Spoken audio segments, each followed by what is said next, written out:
بسم اللہ الرحمن الرحیم۔ آج کا ہمارا سبق کھڑی حرکات کے بارے میں ہے۔ کھڑا زبر، کھڑا زیر اور الٹا پیش، یہ کھڑی حرکات جب بھی ہم پڑھیں گے تو ہم ان کو اتنا ہی لمبا کریں گے جتنا ہم الف مدہ، واو مدہ اور یا مدہ کو کرتے ہیں۔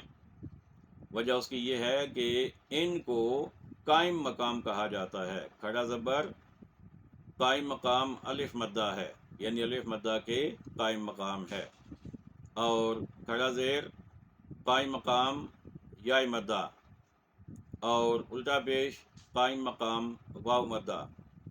قائم مقام کا مطلب ہی یہ ہے کہ جتنا ہم نے اسے لمبا کیا تھا اتنا ہی اسے بھی لمبا کریں گے۔ تو اب فرض کریں با کے اوپر کھڑا زبر ہے تو ہم پڑھیں گے با، تا کے نیچے کھڑا زیر ہے تو ہم پڑھیں گے تی، سا کے اوپر الٹا پیش ہے تو ہم پڑھیں گے سو۔ تو بالکل اتنی ہی مقدار ہے جتنی مقدار الف مدہ، واو مدہ اور یا مدہ کی ہے۔ اس کو بھی اچھی طرح سمجھ لیجئے اور خوب پریکٹس کیجئے، خوب مشق کیجئے، تاکہ قرآن مجید پڑھتے ہوئے غلطی نہ ہو اور ہم گناہ گار نہ ہوں۔